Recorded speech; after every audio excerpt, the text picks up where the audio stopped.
Hermanos de ruta, bienvenidos a un nuevo episodio de Mototalks, un espacio donde hablamos de motores, pasiones, aciertos y desaciertos. Hoy no es un episodio cualquiera, hoy tenemos acá el placer de compartir con un hombre que renació de las cenizas, un guerrero del asfalto, un parcero que aparte de ser piloto se convirtió en un maestro de vida y de la carretera. Legallo, bienvenido a tu casa, parcero. Es un placer tenerte acá. Ey, ¿qué es esa presentación, parce? Toma agüita. No, muchas gracias. Sí, Ave María, Bueno, se la Gallito, merece. vamos a empezar hoy la charla. Yo sé que todos queremos saber cómo empezó tu vida o la pasión o esas ganas de los motores. ¿Cuál fue tu primera moto, tu primera experiencia? Cuéntanos quién es ese hombre detrás del traje y detrás del casco. Bueno, primero que todo, muchas gracias por la invitación. Muchas gracias a Rider Room por acogernos, por ese parche tan bacano. Recomendado, invitado a todo el mundo, se lo digo, no es eso, muy bacano. Acá se pasa muy bueno, se parcha, buena atención, comida rica. Entonces, ante todo, muchísimas gracias. Y antes también de entrar, quiero robarme dos cositas con las que usted comenzó ahorita la presentación. Es cuando habló de los desaciertos y de los aciertos. Y realmente, parce, yo creo que los pasos y el camino de todos los que estamos acá y los que están viendo ha sido de que toda esa cantidad de desaciertos uno tras otro son los que van entregando aciertos seguros. Ok. Bueno, ¿y cómo comenzó todo? No, pues, parce, cuando pequeñito, un primo, allí está hablando con la novia de un amigo, que la montaban en DT, un primo me hizo, yo no sé si el mayor mal o el mayor bien. Parce, ese man muy pequeñito, pues muy peladito, llega en una DT a la casa de mi abuela, parce. Lo primero que se me viene a la cabeza, yo, ay, ¿a usted lo dejas montar solo en esa moto? Y él veía que yo miraba esa moto, me brillaban los ojitos. ¿Cuántos parce. años tenías, Gallo, en ese momento? Parce, como 9, 10 años. Ok. Y pero yo casi que le hago la pregunta, ¿su mamá lo deja montar en moto? Y encima es que no, yo vengo de Pereira. Y yo, marica, mi héroe, viene de otra ciudad en moto. Se quiere una vueltica. Ay, parce, ese man dijo, eso ya está. Pero usted no sabe, pues, sentado. pero de copiloto, pues, claro. ok. Parce, ese man me llevó a la plaza del pueblo. Yo era en un solo temblor, yo no sabía si el miedo o la alegría. Ay, la goma no me dejó ni bajar de la moto. Yo lo dejé que se va a bajar, yo me quedé parrillero sentado, parce, en esa moto. A partir de ahí empecé a mirar cuánta moto, qué marca era, cómo se llamaba, qué cilindraje. Y bueno, y ahí comenzó la fiebre. Y vamos a darle como desenvoltura como a los puntos que se deben tratar para no hacerlo muy monótono y para que te escuchen también la voz. Bueno, tenemos algo claro, parce, los que te conocemos hace tiempos, y es que tuviste un momento de quiebre en tu vida, ¿cierto? Como un momento donde te tocó alejarte de las motos, donde tomaste otras decisiones o otros rumbos. Quisiera saber, parce, qué fue lo que ocasionó esto, a ver, cómo lo manejaste o cómo lo pudiste transformar, ¿cierto? Para ahora ser el piloto y la persona que eres en este momento. Bueno, voy a dar voy a dar 2 pasos atrás antes de llegar ahí. Resulta que pues toda la vida me ha gustado la velocidad. Entonces, entre mis amigos, yo era un pilotazo. Ok. Y una vez el atrevido, el loco. Sí, el loco, el que más caminaba. Y una vez me subo por acá para Palmas, en una KMX que yo sentía que, qué moto para andar. Y luego me decía, no, ¿usted cómo anda? Y pasan las R6, parce, y pasan por acá por Sajonia. Y yo veía ese tacómetro, yo iba con mi amigo el gordito a 110. Yo sentía que yo iba a toda cuando pasan las motos. Yo soy un bobo cagado. Un buñuelo. Yo quiero una moto de esas. Entonces me compré una R6. No, y ¿En qué momento? Pues, no, ya años después, ya como a los 30 años. Ok. Me compré una R6. Había pasado por muchas motos, 2 tiempos, pero las deportivas las veía muy bonitas, pero nunca las había tenido. En esos tiempos para mí era la ninja, todo era una ninja. Todo lo que tuviera carenaje es una ninja. Una ninja Yamaha, una para ninja, todos yo creo, una ninja. Entonces, yo con el antojo de la ninja. El antojo de la ninja, me la compré, entonces que iba a salir con un grupo de amigos, que parce, que vení, que tales días, que los jueves, siempre ha sido más o menos así, martes, jueves. Es que bueno, que si usted se quiere ir con el azote, que imagino que usted se va a ir con el azote. Y yo, sí. Que bueno, que no sé qué, que salga de adelante. Sí, parce, salgo yo de adelante, marica. Medellín, Bogotá arriba, cuando la primera curva. Yo sentía que yo iba arrastrado por el piso. Y resulta que casi me pongo el poste acá, esa moto derecha. Yo, esto no curvea. Ese fue el primer enfrentamiento. Yo creía que manejar una moto de esas era como manejar cualquier moto. No sé, a mí también me pasó mucho que cuando empecé en las motos pensaba que era girar el manubrio, ¿cierto? O sea, que no era con el cuerpo, que no era inclinación, sino simplemente con el manubrio. Y cuando se encuentra uno con la primera curva, parce, fatal. A lo triciclo. Entonces esa moto no giraba y en sí pues la R6R es lo más difícil que hay cuando uno comienza, es lo más difícil de girar. Entonces bueno, total ahí aprendí, me entró un billete, entonces le dije a un amigo, ¿cuál es la moto más rápida que hay en este momento? Que lo más rápido es la S1000RR. Nos fuimos con una S1000RR y me compré una S1000RR. En ese momento, ¿tenías quien te instruyera? ¿Tenías...? No, todavía no. Ok, o sea, solamente callejero, con lo que... Pero ya le había cogido mucho el ritmo a la R6, entonces ya era enfermo. Muchas veces incluso iba por acá, por algún lado, y si me iba azotando con alguien, yo iba para otro lado, yo me desviaba. Mejor se seguía. Pero hasta que me lo pasara. Cuando me lo pasaba, me devolvía y yo para dónde es que iba, eso me pasaba mucho. Y yo creo que a mucha gente le pasa, no sé si te les haya pasado, pero tengo amigos que me dicen, no, yo también. Yo cuando estoy azotándome con alguien, yo me desvío, pero... Sí, así es.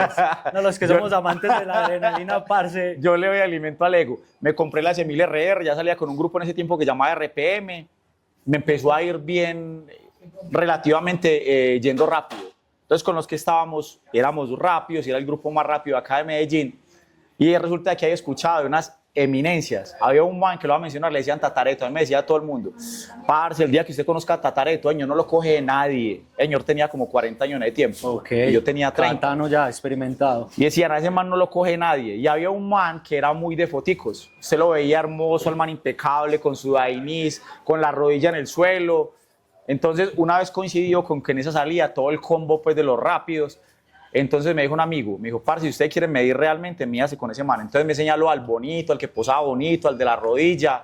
Pero yo ya había escuchado que el hueso duro de roer era Tatareto. Y yo le dije, con Tatareto, es que no, parce. Bueno, total, ahí me empecé ya como a dar a conocer porque cogía a Tatareto, por acá lo tenía tan hostigado por Sajonia que me hizo así, no, hágale. Yo, no, me vas a hacer matar huevos, me vas a hacer matar. Por eso le decían Tatareto. Entonces ya empezó, anda mucho. Entonces todo el mundo, ay, gonorrea, se está dando con Tatareto. Entonces ya empezaron rivalidades, ya cada que llegaba un rápido conmigo. Entonces ahí entrábamos, los desaciertos y los aciertos, me daban la pela, les daba la pela y así nos la pasábamos. Hasta que me puse a huevonear, para no decir la palabra más fea, con Sebastián Herrera, me accidento. Pero entonces ahí sí la construcción de la historia es que yo ya venía en un momento en que me senté, me dediqué mucho a correr, me desentendí de todo, yo ya estaba obsesionado solamente con montar en moto, con correr, y aparece Chicho Lorenzo, que fue mi profe. Ok. Aparece Chicho con un programa para... En ese momento tenías la R6. Tenía la S1000RR. Okay. Entonces aparece Chicho Lorenzo a dar curso, y yo, como el papá de los pollos, yo quiero. Entonces le escribo y me dice, de una, yo lo admito, vamos a competir para un programa que se llama la Pulsar American Cup. ¿Acá en Medellín? No, íbamos a correr en México. Ok. Entonces digo, usted entra al programa, entra, digamos, rankeado de último, y en la medida que se le vaya viendo evolución, yo lo voy subiendo. Y éramos gente de Argentina, eran latinos, éramos latinos. Y dijo, bueno, yo listo, hagámosle. Entonces yo empecé... ¿Qué necesitaba un piloto en ese momento para ser parte de...? Había que comprar una Pulsar y había que demostrarle, o sea, había que cumplir unos requerimientos para que el programa no te sacara. ¿De tiempos o de qué? De evolución. Ok. Porque entonces, todo ese entrenamiento de Chicho Lorenzo, que fue virtual y nos dio, acababa con que nosotros íbamos luego a México a correr. Entonces fue como un programa que en ese tiempo hizo Bayash y se llamaba la Pulsar American Cup, era algo como comercial monomarca para ir a correr en Pulsar allá. Entonces, bueno, empecé a entrenar y iba uno, entre comillas, en desventaja porque había muchos niños y niños ya con escuela, viendo aquí, pero siempre se me ha dado. Y con la disciplina de eso empecé a rankearme, hasta que llegó el punto en que ya los primeros 5 puestos tenían moto gratis en México, patrocinados pues, no regalada, pero nos daban todo. Y me la gané, ya me puse a molestar en la S1000, ya ahí sí estaba entrenando. ¿Te regalaban era una Pulsar o...? No era regalada, era bueno, que te prestaban era el derecho, mientras... era el derecho, una Pulsar. El derecho para correr en la Pulsar American Cup, que era la finalidad de toda esa formación que nos dio Chicho Lorenzo. Pero Chicho solamente te dio la parte teórica, o sea... Chicho todo el tiempo nos estaba revisando, nos dejaba ejercicios. Videos. nos dejaba ejercicios, se los subíamos, entonces él calificaba por disciplina y por evolución, y ahí nos iban rankeando. Ok. Entonces, muy cascarrabias el viejo, pero ahí fuimos y me entregó pues como todo el conocimiento que se pudo desarrollar. Bueno, ocurre el accidente, entonces yo me había obsesionado tanto con estar entrenando, con estar corriendo, con las motos, que me desentendí de todo lo demás. Pues, y ni siquiera me di cuenta que estaba entrando en una quiebra económica, pero una bola de nieve que se me hizo muy grande. Resultó que lo que acabó pasando fue que cuando yo me accidento, ya estaba llegando a la línea roja. Entonces me quebré y me quebré de todos lados. Me quebré el fémur, me quebré la rótula, me quebré un dedo y me quebré el bolsillo. Y se me empezaron como cuando uno dice me cayó la roya. Se empezó todo a venir atrás. Quedé sin moto y quedé con la imposibilidad física, porque entonces cuando yo salgo de cirugía, lo primero que me dice el ortopedista, me dice, como esa rótula tuvo una fractura conminuta, fueron muchos pedazos, la envolvimos en una malla. Y esa rótula era lo mejor que había que hacer para no hacer una prótesis, no cambiar una prótesis, pero esa rótula no va a permitir, por la deformación ósea, por los topes que se van a formar, que esa pierna vuelva a doblar. Entonces yo salgo del hospital, yo me puse a llorar. Yo dije, ¿cómo así, hombre? Y yo dije, entonces, lo primero que se me vino a la cabeza, yo no me voy a poder volver a montar a una moto. Claro. Eso fue lo primero. Entonces, a partir de ahí, quedo con la limitación física y la limitación financiera. Entonces me empieza a pegar muy duro el hecho de saber que económicamente y luego anatómicamente no estaba apto ya para volver a tener una moto. Entonces me frustré y empecé a decirle a todos mis amigos de motos, parce, qué pena, te voy a dejar de seguir, no quiero ver nada más de motos, me duele mucho ver que ustedes continúan y que yo no puedo, yo no tengo el billete, igual no me puedo subir a una moto, bla. Entonces me alejé completamente del mundo de las motos y mejor dicho, me esfumé. Incluso una vez me pasó algo muy chistoso, y fue que alguien que no me conocía estaba hablando de mi historia al lado mío. Estaba diciendo es que no, sí, y ese man como que se desapareció y se fue para Estados Unidos, que no hay que y yo al lado. Pues yo nunca dije nada. Acá en Medellín. Sí, eso fue en Sabaneta. Que ese man se desapareció, que yo me quedé callado, Entonces, bueno, pero la desaparecida fue como así a ese punto. De pronto, no sé, recurriste a otro ortopedista o te quedaste pues con el... No, con nunca lo que más. te dijo el primero, pues. Inmediatamente él me dice eso y yo tenía una pareja fisioterapeuta. Y la pareja lo primero que me dice, no, es que yo sabía, esa pierna no volvía a doblar. Entonces yo dije, no vuelvo al médico, no quiero escuchar ningún profesional. Y me voy para donde un amigo que era una vaca de gimnasio. Yo, parce, me va a doblar esta pierna. Hágale, perrito, hágale. Claro, ese man se me pegaba esa pierna. O sea, yo fui donde el man que no sabía hacer las cosas a conseguir lo que no se podía conseguir. Claro. Yo me sentaba en la máquina de extensión de cuádriceps, para los que entrenan le montaba todo el peso para que la máquina me doblara la pierna. Y todos los días me tomaba fotos, pero la pierna, a ver cuánta diferencia había entre pierna y cuánto iba entrando. A veces le montaba todo el peso y en vez de doblar, la máquina cogía y me levantaba de la rigidez que tenía.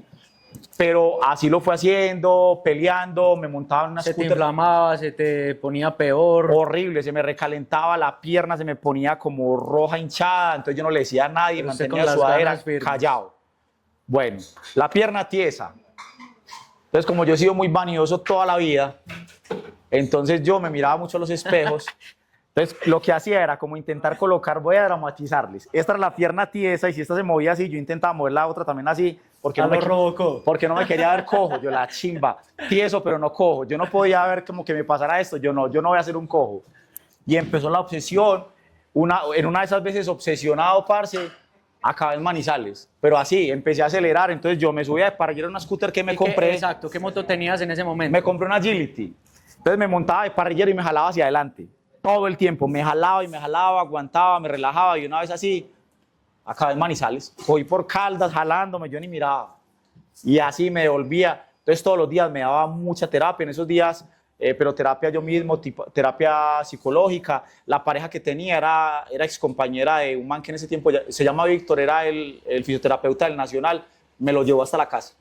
Que porque yo era muy terco, que para que yo sí le creyera a él, que porque me iba a reventar los tendones. Entonces yo empecé a llevarle la corriente a toda mi familia. Yo, sí, no, yo no voy a hacer más eso, sí. Pero, ¿saben? Yo cerraba esa puerta, y a pelear y bueno. Entonces, total, incluso eso fue algo bonito y triste, porque me dio mucha tristeza porque mi expareja nunca creyó en mí. Incluso cuando yo me logré colocar el talón de nuevo en el glúteo, ni siquiera le conté nunca. Dijo que yo nunca le iba a volver, no tengo por qué contarle. Pero seguías con ella. Ah, no, sí, seguí con ella. Pero sí, porque hubo mucha gente que, obvio, y quizá, no sé, mayor bondad de Dios, mayor disposición genética en el cuerpo de uno para recuperarse, pero recuperé lo irrecuperable. Durante todo ese tiempo ya me enamoro del gimnasio y ya me pongo a entrenar y me pongo una vaca. Ya me puse como de 100 kilos, ya era grande, ya ahorita les cuento la fase en que vuelvo al motociclismo y ya eso empieza a afectarme. Y yo, puta, ¿ahora yo qué hago con toda esa masa muscular? ¿Te empezó a para volver afectar a correr? la rodilla? No, nada, sino que para correr no beneficia. Ah, ok. Yo nunca me pensé en eso. Yo nunca pensé en eso. O Entonces, sea, que usted se recuperó, pero no se metió de nuevo. a las motos, no, nada. Yo me quedé en el gimnasio, llegué a competir una vez en una categoría que se llama Men Physique. Era rayado, era grande y yo ya estaba, siempre he sido muy obsesionado. Y como eso fue lo que me recuperó la salud. Recuerdo que hay un man que se llama Tom Plast. Ese man ha tenido las piernas más deformes, entre comillas, que a uno que le gusta eso, uno dice, qué hijo de putas tan lindas.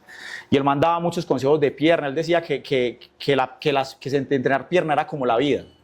Él decía que entrenar pierna te bajaba duro y había que ser muy fuerte para volverte a levantar. Okay. Y que cuando creías que no había una levantada más, habían 3 más. Que cuando sentías que no habían más, habían 2 más. Que después de esas 2 más, habían 5 más.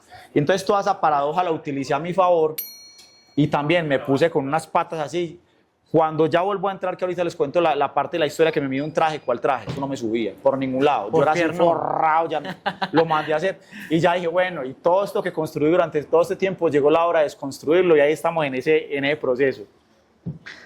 Bueno, ¿cómo fue ese momento donde volvió la chispa, cierto? O sea, como esas ganas de volver a soñar con las motos, como ese momento donde Dios te dijo, parce, tenés otra nueva oportunidad, hacele, metele ganas, metele el cambiazo y arranca. Contanos a ver. Ese momento en que se desbarata todo y en que, digamos, cuando pierdo la moto y me accidento, todo se vino atrás y por más que yo luché no hubo cómo. Pero también llega el año 2023, donde todo se me empieza a dar así de la nada hasta sin planearlo. Un día un amigo dice que estaba vendiendo una moto, era una KTM 990, y entonces le digo yo por molestar, pero como quebrándole como 9 o 10 millones de pesos, y yo sin plata. Si me la venden tanto se la compro, es que, a usted yo se la doy en eso, yo usted lo aprecio mucho. Yo me tengo que considerar plata prestada como sea. Pues hablé y no me prestaron la plata y yo, ¿cómo así? Y yo nunca he sido así como de meterme. Yo opino que cuando la vida a uno le da los aciertos así, todo se le va dando a uno, es porque va por la ruta que es. Así me Entonces pasó. Volvió y se encaminó usted por parce, y bueno, y la idea era como pagar esa moto como en unos 7 meses, pues la deuda con la que quedé. Y ya recién la compré y me fui a cambiarle el aceite, porque me gusta mucho cuando compro moto así, miren que le acaban de cambiar el aceite, cambiárselo yo mismo, líquido de freno, no sé qué. Y me voy a Barrio Triste y tengo un amigo por allá que tiene muchas motos, carros, y le veo una 1000 RR del modelo de la que yo tuve parqueada afuera. ¿Qué modelo tenías? Una 2012. 2012. Una 2012. Parce, la tuerta, ¿cierto? La tuerta. Entonces, yo le veo esa moto y entra yo sentí algo. Y apenas me había acabado de comprar la KTM, yo vi esa moto y yo sentí algo. Esa moto va a ser mía. Era una cosa rara, esa moto va a ser mía, esa moto va a ser mía. Ahorita hablamos de algo y me decías que le querías meter a tu cerebro como una información nueva. O sea, que desapareciera el accidente, parce, y que tu moto pues estaba ahí, ¿cierto? Esa era la idea. Para allá voy.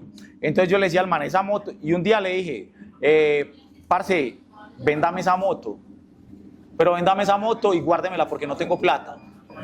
Pues y el man ni necesitaba la plata, ni necesitaba cambiar de moto, ni nada. Y él me decía, no, pero yo era una cosa moto, me jalaba, esa moto va a ser mía. Yo, parce, véndame esa moto, parce, venda esa moto. Hasta que un día cuadramos precio y me dijo que sí. Y yo sin plata, y todavía debiendo la otra. Pero tenías la 990 la había acabado de comprar. Y yo le dije, es que se la voy a comprar cuando pague esta y ahorre para comprar el restante, para comprar la suya. Y me dijo, es que hágale, cuadramos precio y todo.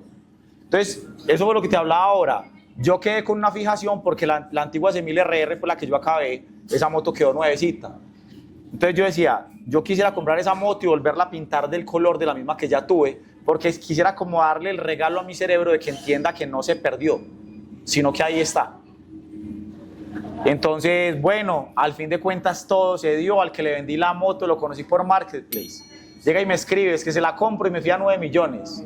Y yo, hágale. Y le fui a 9 millones. Y me pagó. De buenas. Me han estafado por 100.000 y ese man con 9 millones en conocerlo, me los pago. Hasta me dijo, parce, si me la fía, hasta le pago intereses. Deme esa plata 2 meses y le doy el 5%. Así regalados sin yo pedirle, pues el man botándose. Yo, hágale. Parce, qué man tan correcto, así fue. Me pagó todo, tan. Me fui del mal. Parce, le compré la S1000 RR. No, yo no lo podía creer. Me puse a llorar. Te hago una pregunta, Gallo. ¿Dónde, en qué momento de tu vida recolectó usted tanta información, tanta técnica, tantos tips a la hora de competir?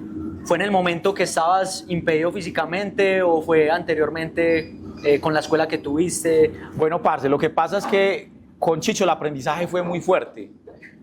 Entonces como él hacía que nosotros descubriéramos, porque eran explicaciones virtuales, él hacía que uno descubriera para qué era el gas, para qué era la postura, había que entenderlo, entonces queda uno como con el fundamento de qué es lo que hay que hacer para determinadas cosas. Entonces eso me había quedado. Yo siempre he tenido la facilidad de hacerle entender a las personas o transmitirles el mensaje que quiero darle. O sea, que si yo le estoy describiendo en otras palabras un azul clarito, él me entienda que eso es un azul clarito, por así decirlo. Entonces me compro la moto y aparezco en las redes sociales, aparezco con moto, entonces empiezan a llegarme solicitudes, Gallo, ¿dónde estabas, Gallo? Se reactivó y de una, o sea, la gente lo aceptó inmediatamente. Y ahí accidentalmente se me dan las cosas para comenzar como a hacer contenido, porque empiezan a preguntarme cosas. Entonces, yo hacía videitos, hablaba de las motos y un día doy unos tips. Uy, ese video se dispara. Yo, esto es, y empiezo a dar tips. Entonces ya me comienzan a decir las personas que si yo doy cursos, entonces armo mi primer grupo de entrenamiento virtual. ¿Qué fue en qué año? Eso fue en el 2024. Perdón, yo abro un paréntesis ahí, Gallito.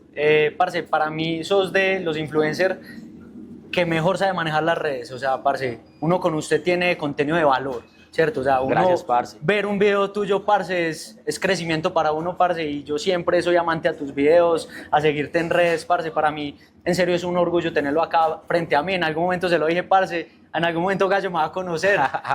Tuve la oportunidad de decírselo, ¿cierto? Y pues para los que no saben, también Gallo en este momento es maestro de pilotaje de mi persona.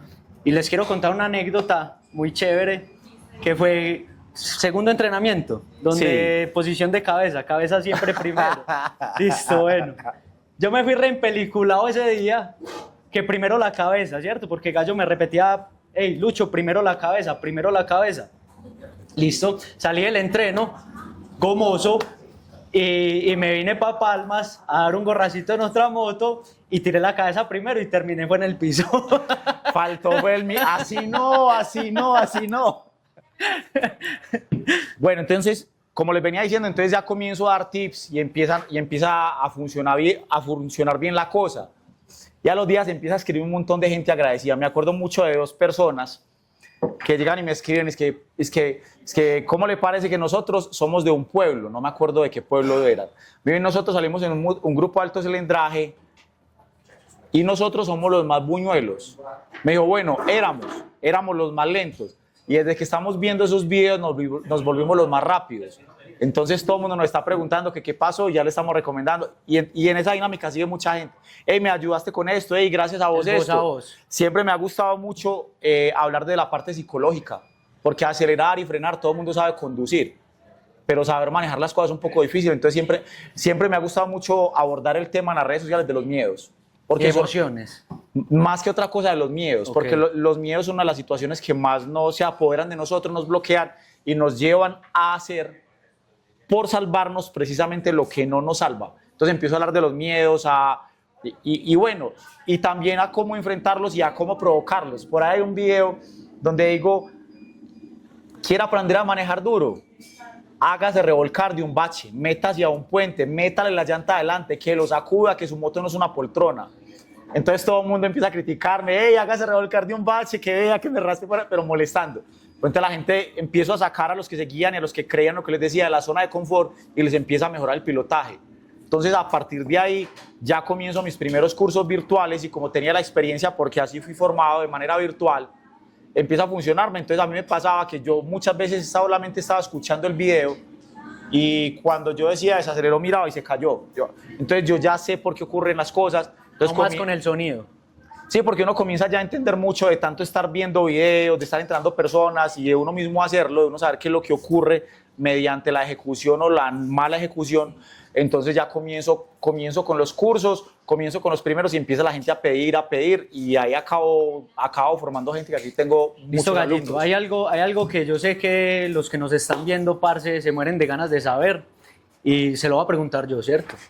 Quisiera que nos dieras 3 tips, los más importantes para usted, pero para andar en carretera, o sea, un pilotaje tradicional, ¿cierto? Para cualquier persona, ¿cierto? No en pista, hablando en carretera. ¿Cuáles son esos 3 tips infaltables para un motero? Bueno, lo primero es aprender a interpretar el lenguaje del tráfico. Eso es demasiado importante. O sea, es aprender, no es la destreza de cuándo freno, cuándo desacelero, es aprender a leer el comportamiento de acuerdo a donde estoy del tráfico, donde hay salidas veredales, donde hay probables imprudencias de la gente, donde se hacen adelantamientos normalmente los carros, donde se vienen a contravía y mirar relativamente cómo manejan las personas que están adelante para a partir de ahí yo saber qué puedo hacer. Pero lo primero es eso, es como conectarse con el lenguaje que me está transmitiendo el entorno por el que voy. Ok. Eso es lo primero. Lo segundo, y es cuando se quiere ir rápido, no hay que apresurarse a ser rápido. No hay que apresurarse. La velocidad debe conseguirse de una manera lenta. Desde la lentitud, ir haciendo que nuestro cerebro esté como en ralenting, ir aumentando la aceleración paulatinamente, pero que nuestro cerebro siempre esté frío. Es ir de atrás para adelante, no apresurarnos a correr. La prisa no nos hace rápido. Ser rápido en un tramo puede ser una matada a 3 curvas adelante. Y como última, yo diría siempre, y todo se lo digo a todos los alumnos, se lo he dicho a usted y siempre se lo repito a todo el mundo, en el motociclismo es la parte contraria de la meditación. La meditación es en el aquí y en el ahora. Si me estoy tomando el agua, sentir el agua. En el motociclismo siempre es ir un paso adelante.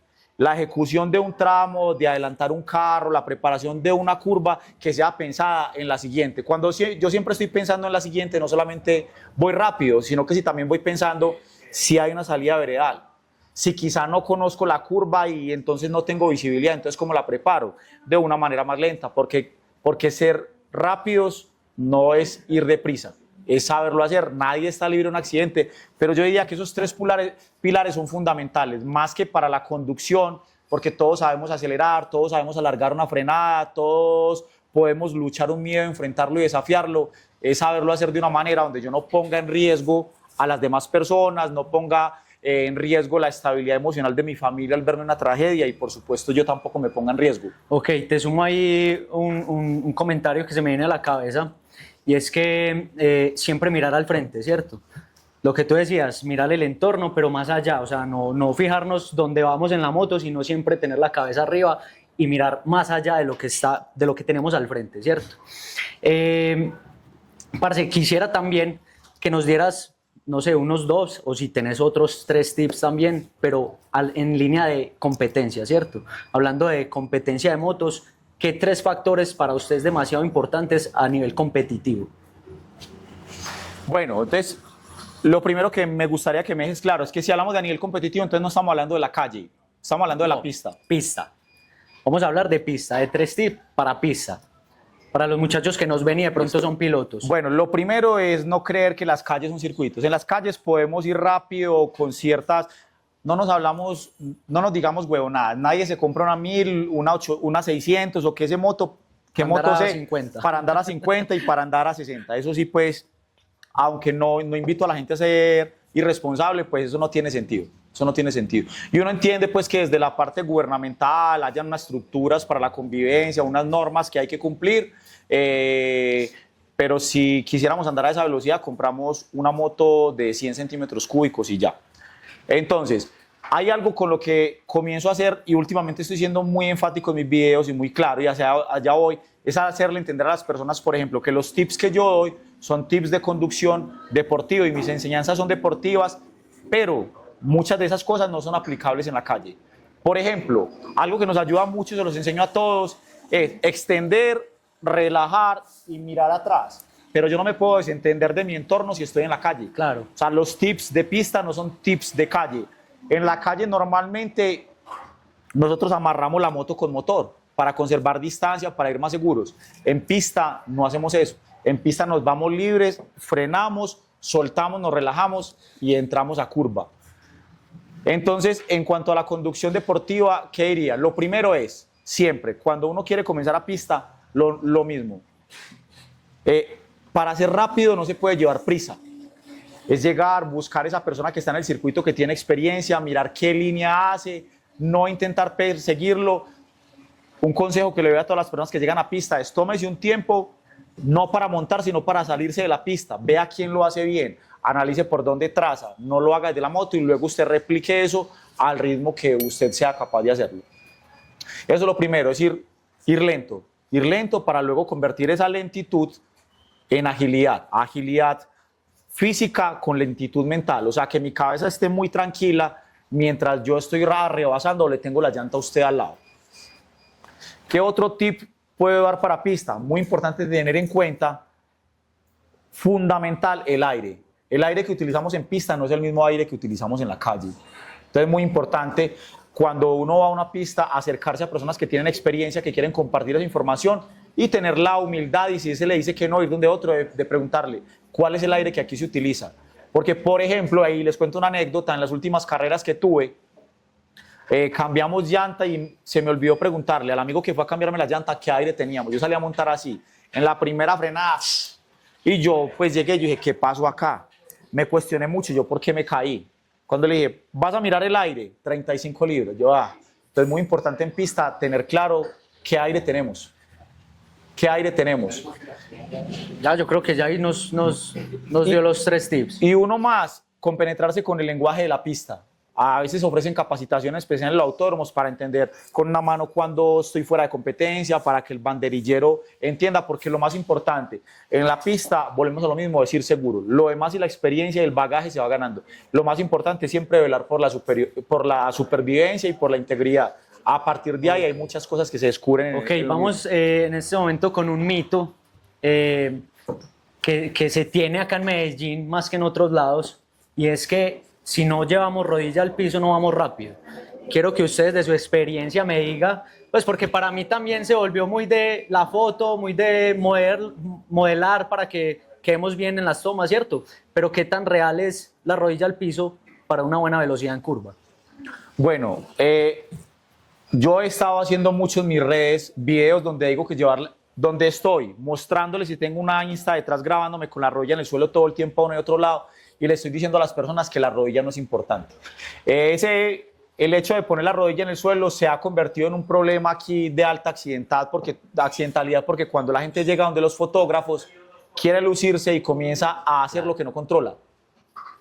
Por ahí hace algún tiempo supe de alguien, no voy a decir nombres, que intentando tocarle el codo jaló tanto la moto que se cayó y se llevó a un fotógrafo y a la moto y generó un accidente. La rodilla en el suelo no es necesaria para ser rápido, muchachos. Cuando entrenamos, ¿qué es lo que hace la rodilla? Cuando yo abro mi rodilla, porque ni siquiera es llevarla al suelo, es simplemente llevarla y tumbo la moto, la rodilla me da ese límite para decirle a la moto, hasta aquí te inclinas. A partir de ahí, ya la rodilla no nos deja inclinar más. Pero ese tipo de cosas me parece que es importante entrenarlas en un lugar donde sea controlado, seguro, donde si me caigo no le haga daño a nadie y tampoco me haga daño a mí. Para montar en la calle no es necesario tocar rodilla, y hay muchas personas que pasan muy rápido en curva por el lado de personas que llevan la rodilla en el suelo. Eso no es indispensable. Quienes ya lo controlan, quienes tienen eso en el chip, quienes ya lo tenemos de una manera muy natural, seguro nos pase, pero sea natural. Pero estar en la calle, ir a buscar la rodilla en el suelo, se hace algo muy peligroso y es mito. Generalmente, mejor dicho, yo pudiera decir que el 80% de las personas que pasan con rodilla en el suelo no son tan experimentados. Hay personas más ágiles que pasan por el lado. No se necesita en la calle, se necesita para entrenar, se necesita para una pista, pero el modo de buscarlo es entrenando, no es por ahí donde la calle está llena de carros a aprender. Bueno, y ya como terminando, parce, este momento tan bacano, quisieras, no sé, darle alguna enseñanza a la gente que nos ve de esa transformación que tuvo tu vida, ¿cierto? De esa segunda oportunidad, de levantarnos con más ganas, parce, si nos caemos, nos levantamos otras 2 veces. ¿Qué quisieras compartir esta noche con nosotros? Muchachos, no hay nada más importante en esta vida que generar valor siempre. O sea, porque cuando yo me recupero Dios me da la oportunidad de recuperarme de una tragedia y me deja una gran enseñanza, yo no debo ser egoísta con todo el valor que conseguí, las lecciones que me quedaron para esa segunda oportunidad que la vida, el universo o Dios nos da. Yo pienso que no hay nada más importante cuando Dios nos da segundas oportunidades que generar valor. Mientras yo más trate de ayudar al otro con mis conocimientos, con lo que los puede librar de la fatalidad, yo creo que está cumplido como la misión que uno tiene o la responsabilidad con la que uno queda con la vida después de tener una gran oportunidad de esas. Siempre generen valor, desde lo que sean, desde lo más mínimo, desde lo poco o lo mucho que sepan, intentar ayudar al otro, porque así mismo el universo vuelve y le trae a uno mucho más de esa porción que uno entregó. Muy importante, y eso admiro de ti, es que te gusta construir, ¿cierto? Desde la palabra construyes, no destruyes, ¿cierto?